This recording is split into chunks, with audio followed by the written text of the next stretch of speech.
The DFS studio is brought to you by DraftKings.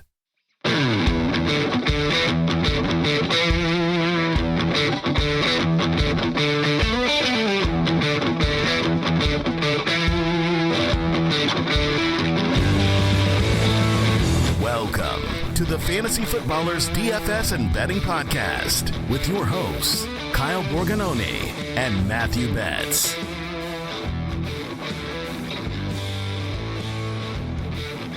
Welcome in, one and all. It's Tuesday, September 26th on the Fantasy Footballers DFS and Betting Podcast. I am your host, Kyle Borganoni, and I am joined, as always, by Matthew Goatee Betz.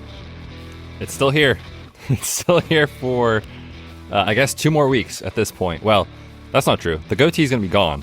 The mustache will be here, and I look just disgusting. I mean, every day I wake up, I look in the mirror, and I'm just, embarrassed for myself that I have to go out in public looking like this. But hey, it's what you do for family, you know. My brother-in-law's requested this for his wedding, so we're doing it. We're all rocking the mustache.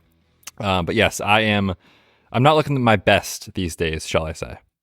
Yeah, there's an episode of The Office where Michael tries out a goatee. Oh, yes, I'm aware. Because Ryan does. And so it's hard for me to not associate you with that. And then he shaves it off. So we can be the goateeless brothers at the same time if you want. Shout out to Mike Scott.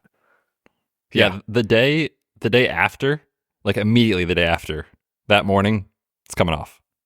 There are people listening to this podcast that say, what's wrong with the goatee? I've been rocking this goatee for years. And if it works for your face, you do you, A mustache doesn't really work for my face, and my wife despises it, but it's really fun when I get to surprise her and shave off everything but the mustache. Yeah, that is actually the best. You come out of the bathroom and you just don't tell her, and all of a sudden you've just got this disgusting, crusty stash. Yes, my facial hair pattern is that of a 16-year-old boy. It grows in so patchy, like everywhere. My cheeks it's patchy. My neck's it's weird, man. I do not have facial hair normally. So yes, right now it is a rough time for my self-confidence, Kyle, shall I say. My confidence is flowing because my hair is flowing. And I made the decision when I was still in Arizona. Like I made the decision way back in the day. I'm talking like March. I'm growing this out. I'm letting it fly and we're getting there. It gets to a certain point where it gets matted, but man, I am flowing. I'm feeling good. What are we talking? Are we talking man bun? No, I've done that before. I know, that's why I'm asking. I want it to at least be at my shoulder length. And just to let people know, I never grew out my hair. Even like in college, I had a little bit of a fro in terms of like it just kind of flows. But like now as an adult and as a podcaster, someone that works from home, teamwork from home, we do whatever we want, right? There's no rules. There's none. And you're only hearing the audio version. So you just imagine this beautiful Italian hair that is flowing. So it's up to you. You can do whatever you want. On this episode, Betz and I will review last week, talk about some big winners, because we had some big winners from the DFS Pass, and preview week 4. Week 4, it's already setting up very similar to last week where the wide receivers could go bananas, and there is one game above them all. So we'll talk about that. Buffalo, Miami. How do you attack that game? There's so many different routes, so many different players that you can anchor to. So we'll talk about that game. But let's review last week and our cash. Straight cash, homie. I love coming on this podcast because every week in cash, we have to tell a different story. And I try to make sure that if you're a first-time player, you've been playing for a long time, last week is not at all prescriptive for what happens the week after, right? Like, if you would have scored in cash the week before 165 points, you'd been like, sweet, I am dominating in my head-to-heads. If you scored 160 points this past week, you missed the cash line. And that's actually where Betz and I were. I missed the cash line, man. So crazy. And even in tournaments, right? Like sometimes you're like, oh, sweet, I scored 180 this week. Like I really crushed it. That's cute. That didn't matter at all this week, right? If you put up 200, you probably had a nice little min cash. If you had 220, you probably won a little bit of something meaningful. But if you wanted to take home a tournament, you needed, 230, 240, maybe even 250, depending on the size of contest you play. So it was one of those weeks where it was just crazy. And I really felt like, in tournaments, these weeks are the weeks that I really struggle with the most because I like to try to get off the board when I can, but it felt like the chalk was just so strong, right? Like at home in a dome, that game was almost guaranteed to at least not fall on its face. Maybe it wasn't going to go 70 points, but it wasn't going to fail, right? It felt like that anyway. And Kirk Cousins was strong. Justin Jefferson was strong. The Chargers guys were incredible, right? Really, it was like, man, if you got off the board and you tried to get different, which I did. I played a couple Lawrence stacks in tournaments. That was terrible. A couple other ones, a Lamar Andrews stack. That was terrible, right? So if you got off the board, you just took a bath. So yeah, I had a pretty brutal main slate personally. And like you said, that cash line was crazy this week. I missed it with you. We actually ended up on the same lineup, which we don't always do, but just happened to happen that way this week. And hopefully week 4 will be better for us in cash. I posted my whole cash thoughts every single week, my cash lineup review, where you could see the progression of my thoughts Sunday morning of, I want to get different. I know that's what I want to do. And moving off the Bills was definitely the thing that hurt the most, but I wanted to save $100 to move down to the Jets. People always ask for explanations, like, am I doing something wrong? Well, if half the field's playing Tank Dell, 60-something% is playing Kirk Cousins, you look at the Mike Williams, everybody's playing Mike Williams. Probably you played Durham Smythe, you probably played the Jets, you probably played Tyreek, Jefferson. It really whittles down the couple players you need to get right. And so I know for us, we both landed on Pollard. And if I would have told you before, Pollard's going to put up 122 rushing yards, you'd be like, sweet. He must have been awesome. He scored 18 points, and you're like, sweet. And it was kind of a letdown, right? Yeah, that was super frustrating. But like you said, from a process standpoint, we felt pretty good. He was getting, a ton of work, right? I think he ended up with like 22, 23, 24 touches total in the game. Second most of his career. And if you would have told me that, on Sunday morning before lock, I would have played him against the Cardinals, right? Almost in every lineup. A good run out. It just didn't happen the way you wanted to. Rico Dowdle came in, stole the touchdown. It seemed like every time I looked at the TV, Rico Dowdle was on the field. I was like, what is happening? I need you, Tony. So that was a little rough. The other thing with cash that I thought was interesting was the Justin Jefferson versus Tyreek Hill situation, which it felt like you kind of needed one of those guys. They were both just incredible plays. We landed on Tyreek, given the Waddle out situation. In hindsight, I think that was probably right. They basically scored the exact same points, so it didn't really matter. But I feel like that was probably the right play from a process standpoint. Justin Jefferson ends up being amazing because he always is. But it was interesting because I viewed it that way, and by dropping down to Tyreek, I had a build where it shifted me kind of off the Bills' defense, right. And then the fallout from there. So it is one of those weeks. These weeks happen, what would you say, maybe like 4-ish times a year where the chalk just smashes. And when a super highly rostered defense smashes, that's when you know it's one of those weeks. So yeah, if you're a contrarian GPP player, it was really tough. So I guess we're on to week 4, huh? Yeah, I looked at the cash lines for double ups the last 2 years and just looked at some, like, what were my percentages? And it's like, usually the cash line, if you hit 130, you feel pretty good. 160 is in the upper 10% of what you're going to look at. So keep that in mind. I'll also add this. This is wild. The Chargers-Vikings game. Would you say that game produced a lot for DFS? Sure did. Everyone not named Josh Kelly. Yes. That game hit the under. I know. It's wild. It's crazy. Another one of those blind, take the unders at the final total if it's a 50-point game. But just keep that in mind. We did like the Dolphins game a lot. And I made sure to pound the table and say, hey, 2 double stacks. Now, nobody was playing A-Chain and Mostert together. So you didn't have to worry about that. Like, is there somebody out there? I didn't see any lineups. Did you? With those two together? Those two together. No, that would have been a bold move that would have paid off. But no, I did not see that. I just wanted to see somebody that was like galaxy brain enough to be like, I'm just going to put these 2 running backs together. Oh, crazy. And I know it's actually funny. Jason put out a poll on X that he had to go with one of these 2 guys. I don't know what league it was, but Kendre or A-Chain. I think he went with Kendre instead of A-Chain, which is just crazy. 90% of the people said Kendre, right? Yeah, for sure. I'm interested to see what happens. I mean, how can you keep that guy off the field now moving forward, right? When Ahmed comes back. But yeah, he's explosive. He looks great. If you're in on A-Chain and best ball, like from how the summer went, like in training camp to here, you've got to be feeling pretty incredible of what he could be. And I mean, Raheem looks great too, right? But there's also a chance he falters down the stretch as we've seen year over year. So if that happens, those Devon A-Chain best ball shares look pretty awesome. Yeah, we'll talk about that game at length this week and the pace of play, everything else it's really hard too, because I have to take some of their metrics and then also look at some of the Broncos metrics and just say, okay, I have to go to like neutral situation stuff for these teams for a while. Like I cannot look at the Broncos defensive metrics the rest of the year and use them because it's an outlier of a game and it's just breaking all the spreadsheets. So keep that in mind. Let's talk about some winners though.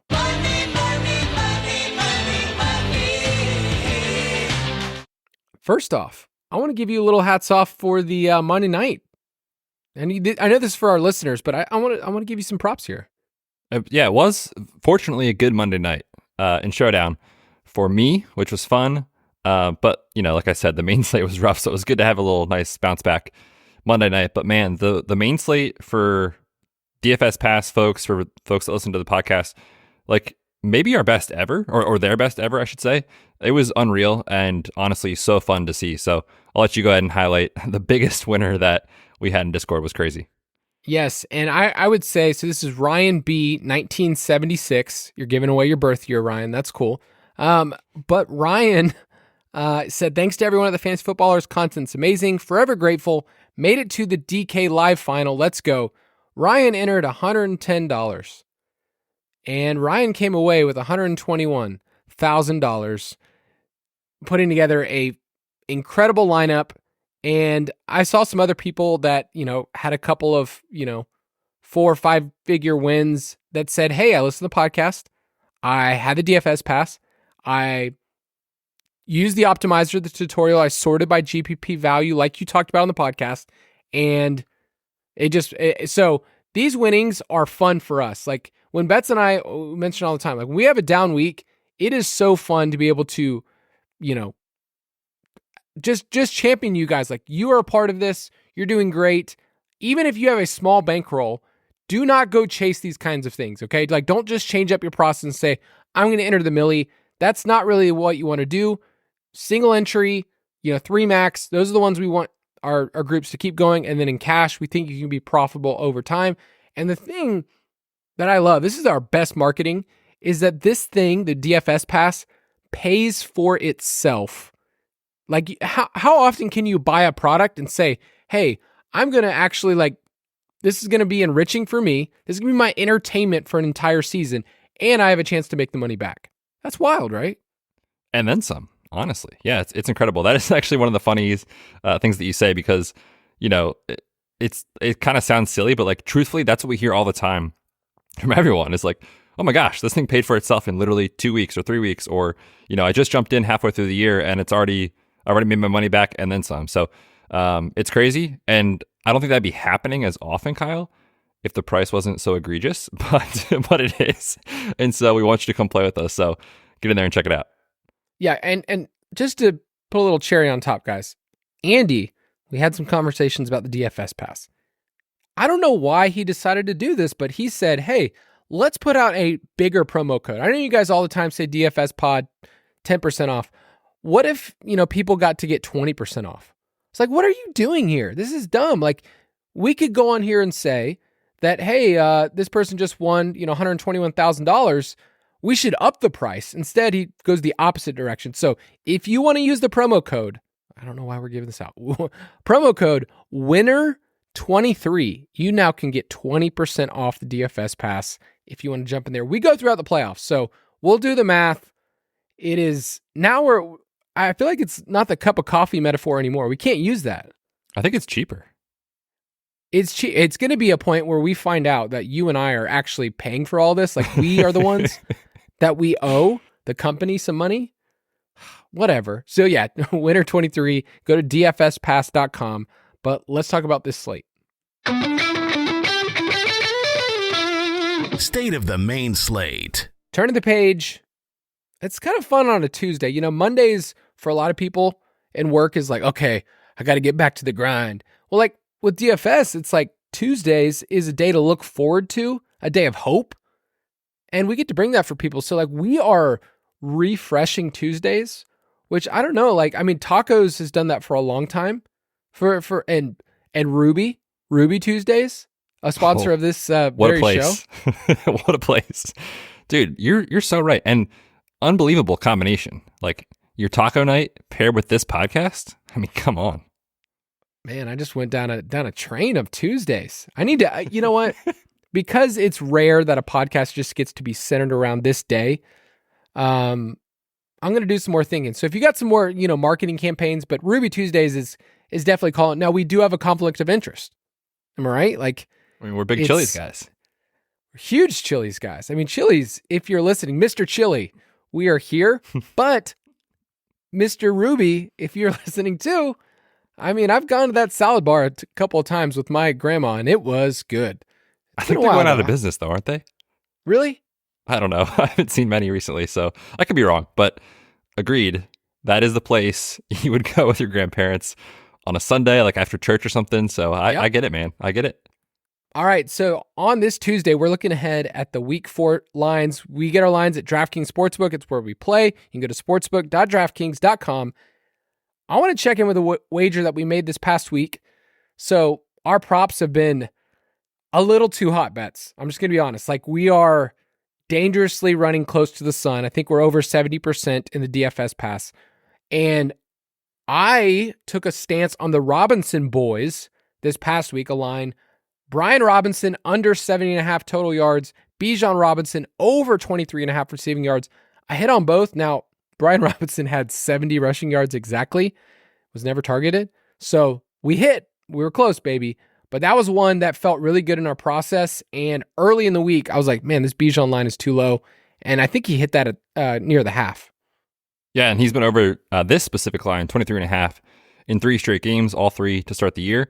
The Brian Robinson one, just to let everyone know how lucky, not lucky overall, because I think our process is good, but we've had a couple of lucky wins, and it's okay to be honest about that. Like, and just for listeners, like if you're new into this, betting, props, whatever, like now is not the time to increase your bankroll because we have been running insanely hot. So regression is going to hit one of these weeks. So just be smart with your bankroll, and we're being honest about that. We're not expecting to win 71% of our bets all year.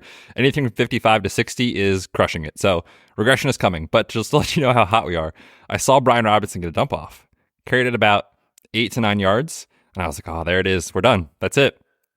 There's a flag. There's a flag. Holding call. It comes back. We win the bet. So that's just happening, and we will lose, some of those this year. So just to let everyone know that will happen. Yes, and I'll give you one that's not going so well for me. I took the under, and this is kind of Betz and I's stance on season-long stuff. We're just going to take an under on a line for players that is just massive. So Devontae Adams under was at 13.25 for receiving yards, and I just didn't buy into the offense, didn't buy into Jimmy G. There's also room for just injury, everything else. That's why we take the unders. That is not looking very good right now to bet against Devontae Adams. So obviously not a loss yet, but I was looking at my season long. I was like, yikes, that's not good. Yeah, he's crushing. Specifically Sunday night alone, makes you worried about this, that's in the range of outcomes. You can still be worried about Jimmy G, by the way. Some of those picks and just decision-making is crazy. But when he's on time and when the offense is in rhythm, he can deliver at Devontae and he can go to work. So yeah, man, that one looks super sketchy. We also have an under on Josh Jacobs rushing touchdowns at 9.5. We took that, I would say midway through August when the holdout was going on. We knew he would miss time, in camp. Obviously, that might get him off to a slower start. We're seeing that. I think he could still come back and be a great fantasy, asset and still be great in DFS throughout the weeks. We're going to talk about him today, actually. But from a season-long standpoint, that feels really good to get a good start. On the other hand, Kyle, the Justin Herbert stacks. I mean, the process was right, he says as he shouts, bankrupt. He's crushing it. He's killing it. I think Jason just said on Monday's show, on the main show, he's the number 1 quarterback in fantasy. Is that right? Oh, trust me, that is definitely correct. I have him in both my main home leagues. That feels incredible. However, most of my stacks have Mike Williams because I wanted to buy into that downfield role. You know, he was a little cheaper in terms of ADP compared to our boy Keenan. It's not that I don't have Keenan, I do, but pouring out for Big Mike, it's sad. At least he delivered for everyone in the DFS pass in his last game of the year. Wish him well in his recovery, but unfortunately, the Herbert, Mike Williams stacks are done. That is so painful for a player that we love on this podcast, that we've talked about a ton. I mean, I obviously, the other side of it is my pants have been off for my entire life for Keenan Allen, let's be honest. And he is legitimately going to average 15 targets a game. I mean, okay. What? Okay, I'm just going to tell you right now, it actually worries me a little bit because the efficiency will not stand. And I have known Keenan Allen for a very long time. Keenan Allen, watch some Keenan Allen film. That dude gets open more than anyone else. He also falls down when he shouldn't more than anyone else. That guy slips more than I do. It drives me insane. I've had Keenan Allen on my team for years. So it's great because in best ball, I didn't have enough Mike Williams, but I'm a little worried that the efficiency is going to go down because the one thing we could say about that offense is that it would be centered around Keenan Allen. That was all the news in camp. That's what Kellen Moore did in Dallas. And that's what he's doing here with the Chargers. So it's consistent. However, it's really hard to get 20 targets.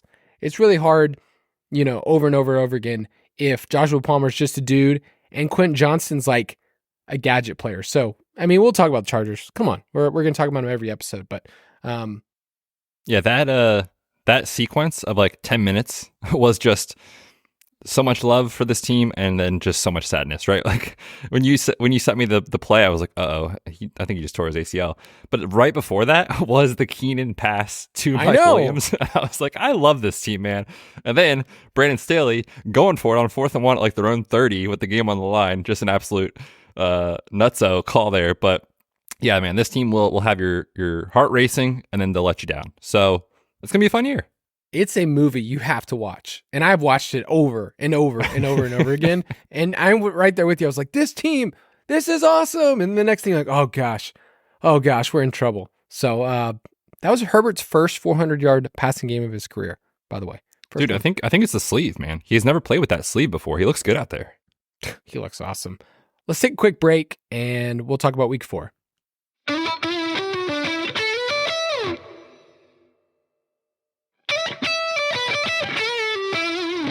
All right, turning the page to week 4, looking at the state of the main slate. We have one game over 50 points. That's Miami at Buffalo. There are so many different ways to talk about it, but it's at 54 points currently. And I think it's going to stay, 53.5. It's going to stay up there. People saw what they saw with Miami. Buffalo showed out. That's going to be the game. But give me the teams with the top implied totals for week 4. Yeah, and just to speak to that too, like we have in here from yesterday that this total is at 53.5. So it's already been bet up a half point. Obviously, you like to see that early in the week. But speaking to the team totals, San Fran is leading the way. They're at 28.8. And I know you've thrown this stat out. They've been over 30 points a game with Purdy and CMC in the lineup together. That looks very fun against Arizona. Buffalo's at 28 points. Our Chargers at 26.8. Philly at 26.3. And then Miami and Dallas currently tied at 25.5. I wanted to get your fan take real quick on Philly stuff because on Monday night, how do you think they looked against the Buccaneers? Because I feel like they could have scored 35 or 40 and they just didn't.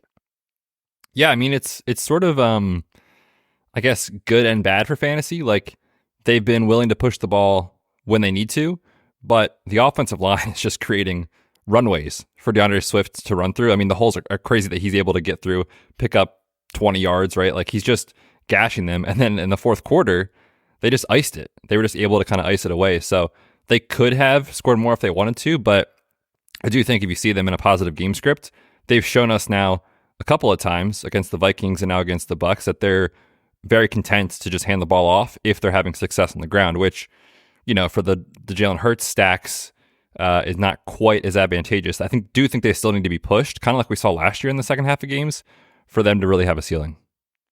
So let's just quickly dive into Buffalo, Miami, because that's the game. We'll talk about the other games that people want to stack, but where do you start? Like, where do you start thinking about this game on a Tuesday And then on Friday, we'll go through the pace of play and how you'd stack it up. But how do you want to think about this game initially in the week?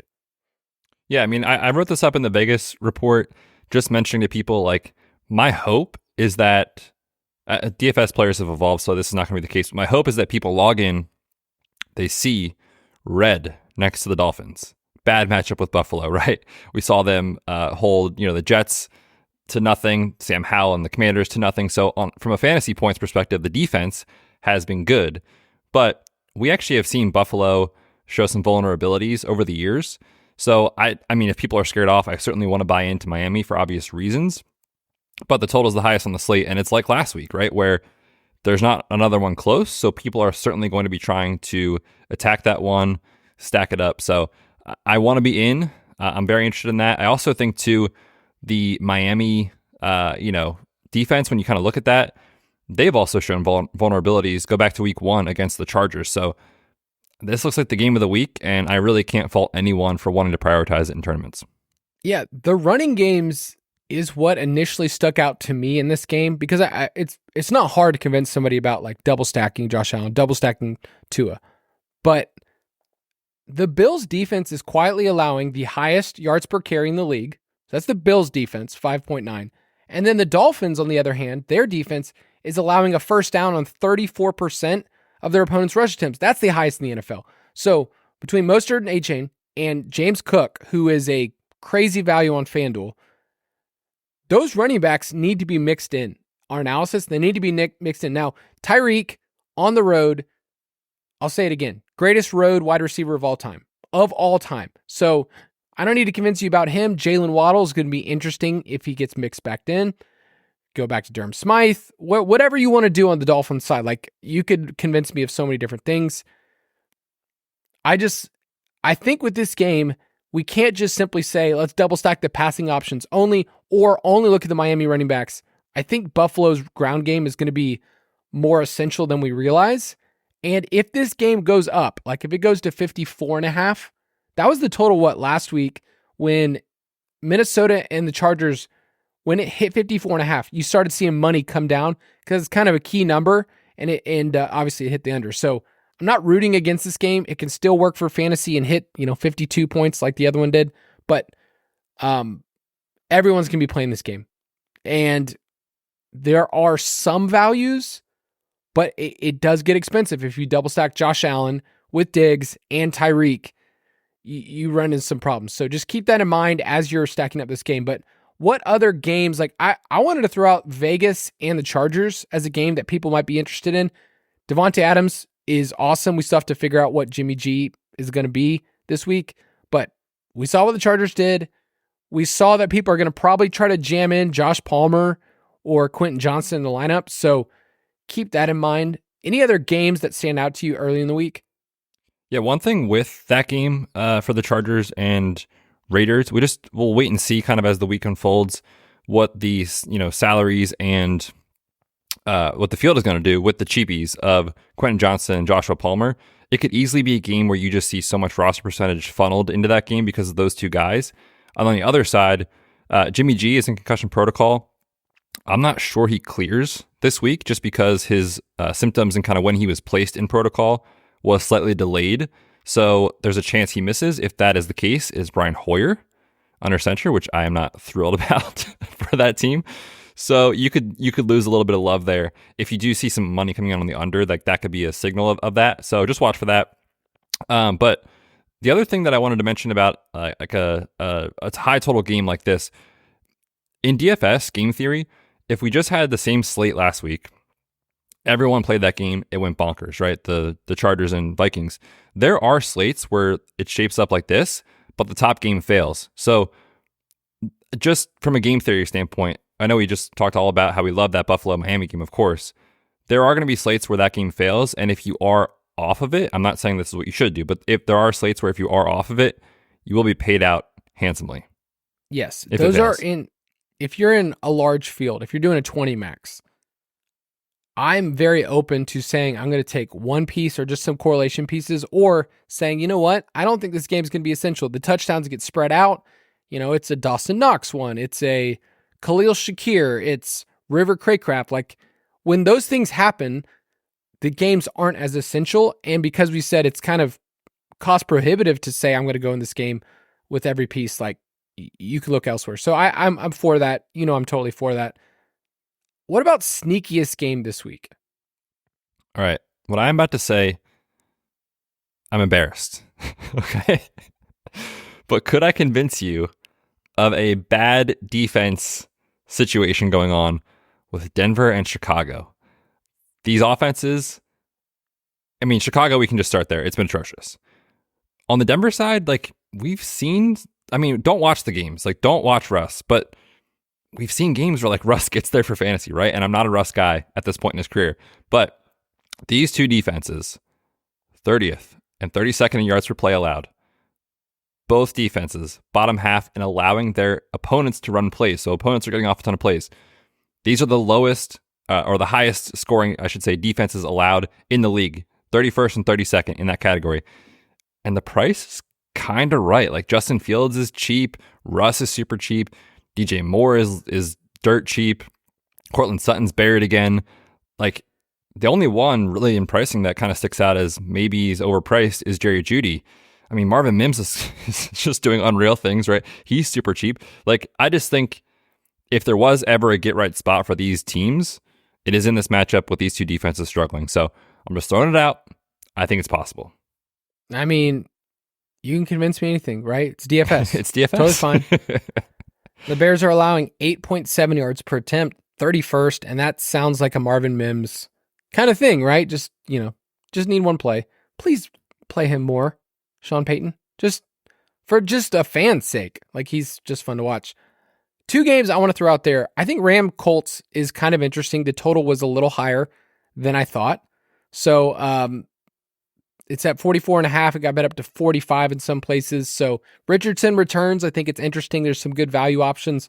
And then Minnesota, Carolina, I think is going to gain some steam because Andy Dalton threw the ball 58 times this past week. I don't mind him at 5,100 on DraftKings if you wanted to punt away. I could see the route against the Vikings and their pass funnel. So if you want to go that route, the game's fine. That one's interesting. Which game do you want to be underweight on this week? Yeah, I'm not super into the Tampa Bay New Orleans game. New Orleans games so far this year are 0-3 to the over, so every single game has hit the under, and they've been low totals as is. So they've been hitting under even when the total's low. They have yet to hit their team implied total, and it's just not really what we're looking for from a pace of play or a how they run their offense. 53% neutral pass rate, not good. 2% no huddle rate, slow, right? And we just saw last night, Baker Mayfield's story in weeks 1 and 2 was kind of fun. It's maybe Baker actually can be good this year. And then we kind of saw maybe the real Baker Mayfield come out on Monday Night Football. Now you get Tampa on a short week, coming off that, taking on New Orleans on the road. New Orleans defense has been incredible this year. So it just feels like a 20-17 ugly sort of game. So I am not in on Tampa and New Orleans. You don't want a Jameis Winston revenge game. There is actually a dynasty league where I have to play him in Superflex, so I would be interested if he actually had a great game in that situation, but for DFS, I think I'm out. The return of Alvin Kamara is also in that. It's a fun narrative game, but I agree. He's cheap too, 6,100. So I put Cincinnati, Tennessee, because my temptation is to say, is this a Derrick Henry game? Because we haven't got one yet. And whenever people are off Derrick Henry, I'm always interested in saying in a tournament, he's looked bad.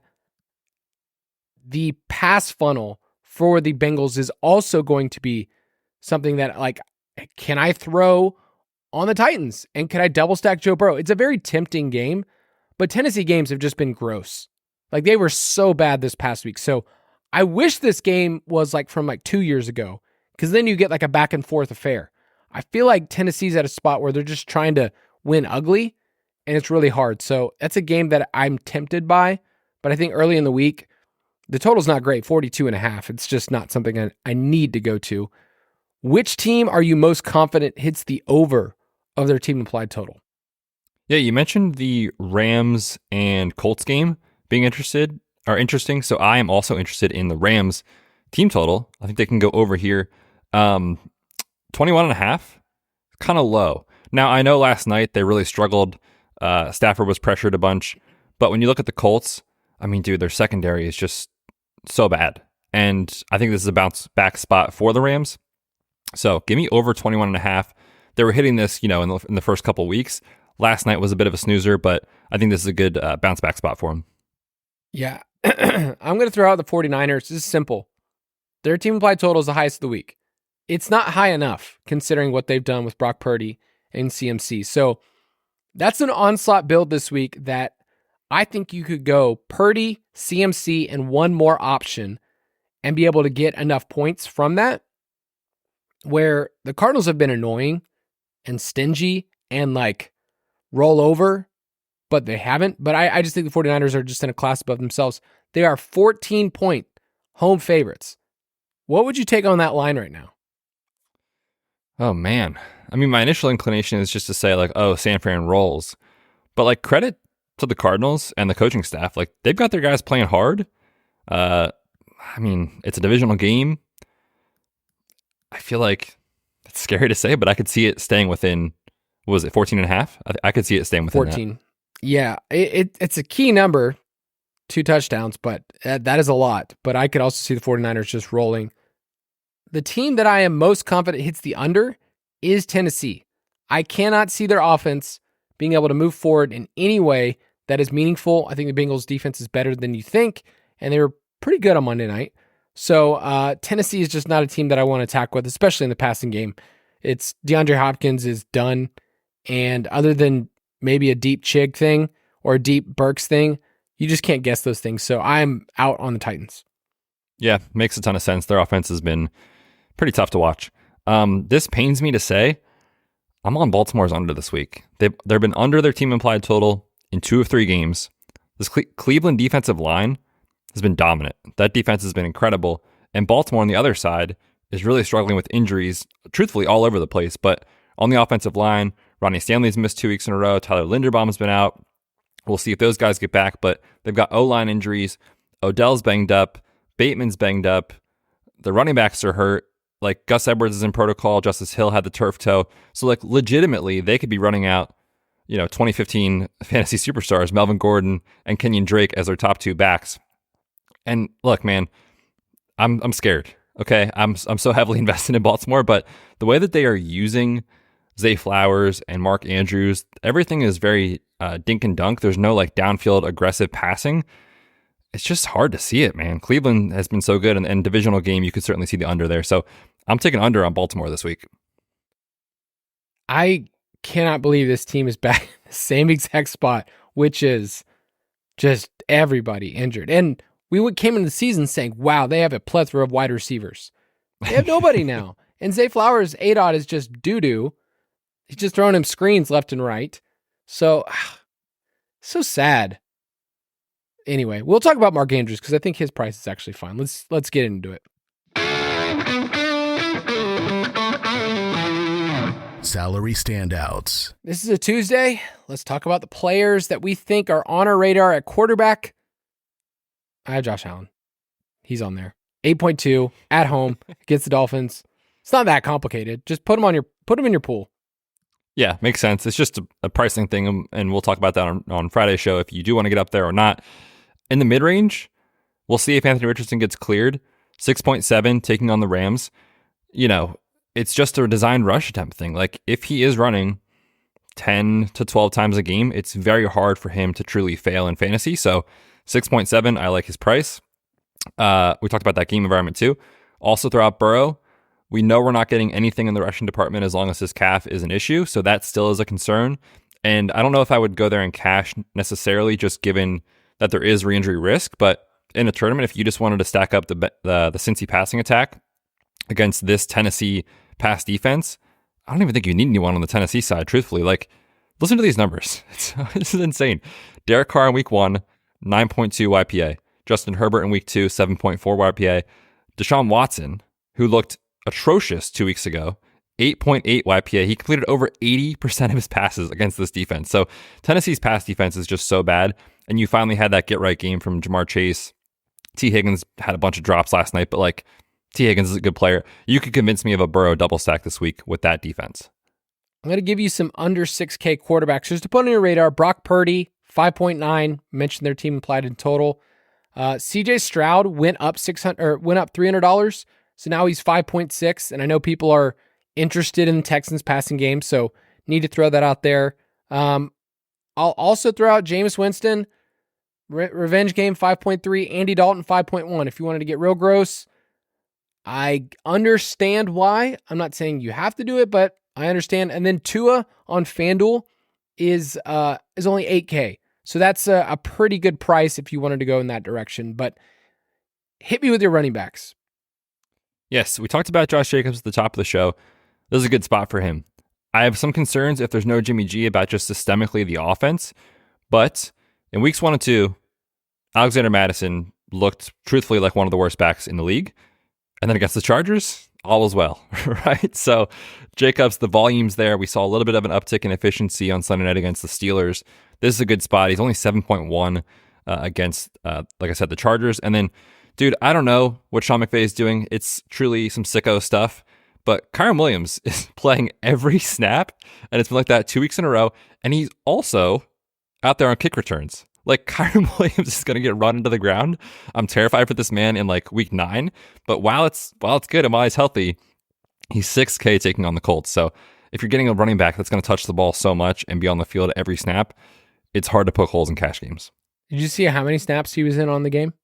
Oh, hit the drop, baby. Yeah, I worry about him just getting run in the ground. He only had 2 receptions, but 7 targets. Like, if he's going to keep seeing that type of passing volume, then at this price, it makes a ton of sense. He's really expensive on FanDuel. So at 6K, I like him a lot here. CMC, if you just want to lock it in, 9.2. Like, you're going to get 20 to 25 points. But in a tournament, you kind of have to ask, like, what's the cost? So keep that in mind. Miles Sanders at 5.8 is a value. He's seeing a ton of targets, man. Like, way more than what I thought. Like, they talked about in the offseason, like, oh, he's going to see the 50 catches like he did, when he was a rookie. Like, no, this is pretty significant stuff. So 5.8, I think he's a solid value. Mention the Miami running backs. Mostert is 6.5. A-Chain is 5.7. Those are intriguing, to say the least. I hate saying it, but Dameon Pierce at 5.1 keeps going down. The Steelers are allowing the 4th highest yards per carry, and they rank 30th in EPA per rush attempt. Everyone wants to just say it's the Texans passing game. It wouldn't shock me if they got the lead and he got, a score and 100 yards. Like, that's interesting to me. But any other running backs? No, I think just real quick on Pierce too, like, man, there's a chance they get someone back this week on the O-line. That's just the issue, right? And we know Dameon Pierce is going to have a big game eventually. So I'm hesitant in cash, but like, this is a very, I think, interesting tournament take early in the week. So I do like that call. Yep.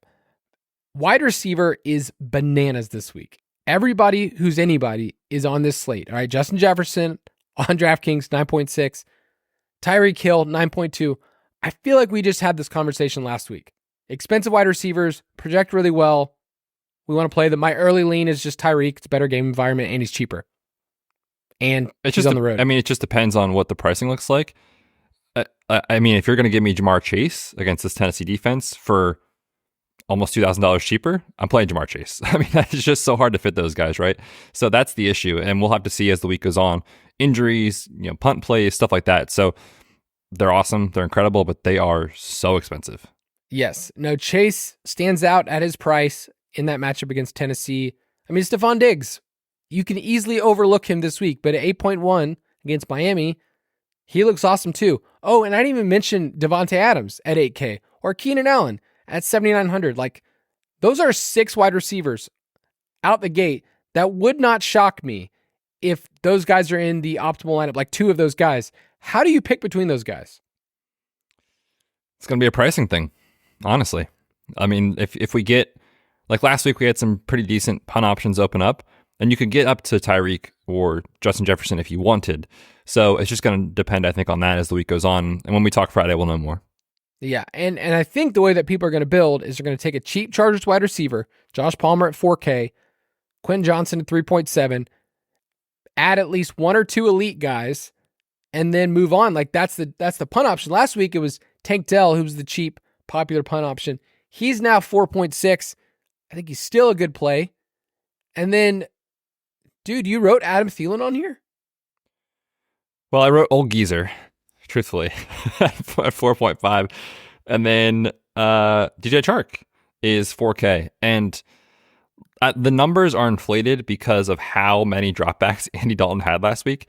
If you would have told me in week 3 of the NFL season, Andy Dalton was going to lead the league in dropbacks, I would have said you're crazy. That is what happened. But we have seen these Viking games turn into these just unreal back and forth situations. So I think Andy Dalton's better for the wide receivers, and Jonathan Mingo is in concussion protocol. So if Mingo is out, you just get a condensed tree. Hayden Hurst is still a part-time player. Like, it's going to these two guys. And so, yeah, they do feel underpriced against this Minnesota secondary. So I don't want to say good things about Adam Thielen at this point, but like, he's seeing so much volume on a full PPR site. It's very hard to ignore. That's what it comes down to. Full PPR, get the points, move on. Travis Kelce is not on this slate, and neither is Taylor Swift. So we cannot talk about them here because the rest of the internet is talking about them. That's totally fine. TJ Hawkinson, through 3 weeks, I looked this up, Betz, he's run the 6 most routes of any player in the NFL. So you're getting him as like a wide receiver. Like, we always talk about Kelce and Andrews, where you have to think about their price in terms of what the wide receivers are.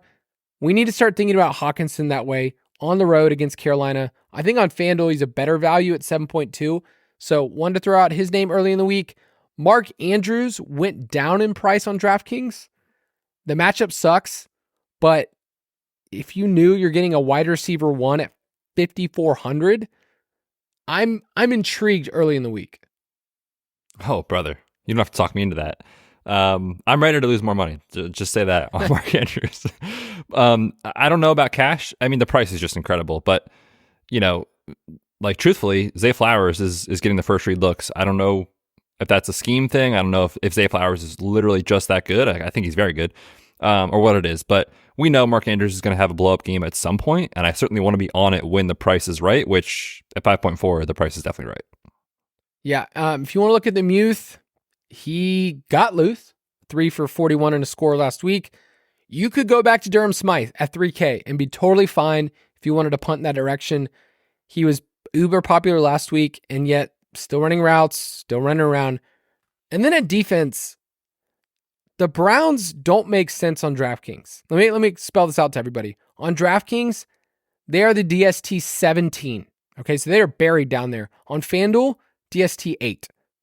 And the Browns have quietly been, I don't know, the best defense in the league, would you say? Number They've one, been great. yards per game. Number 1 in passing yards per game.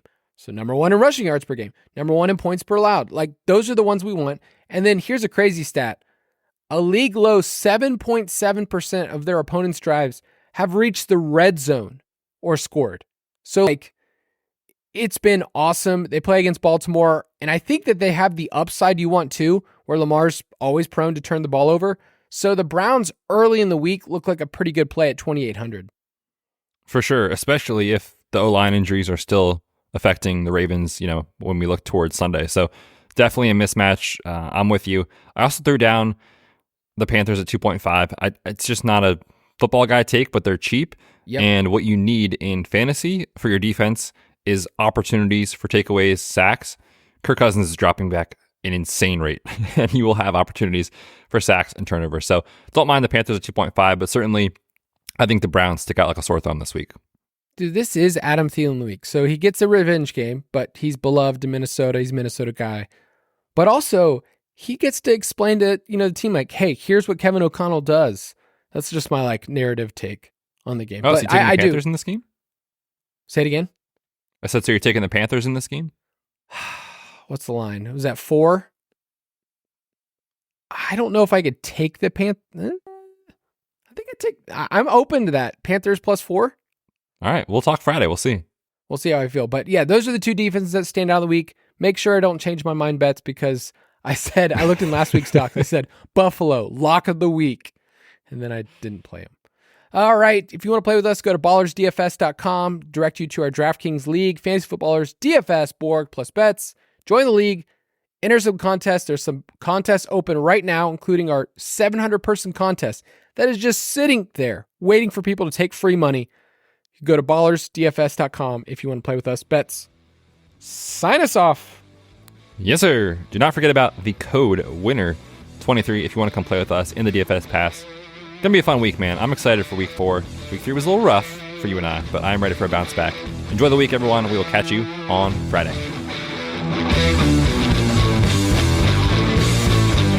Thank you for listening to another edition of the Fantasy Footballers DFS and Betting Podcast. Don't forget to visit us on the web at thefantasyfootballers.com.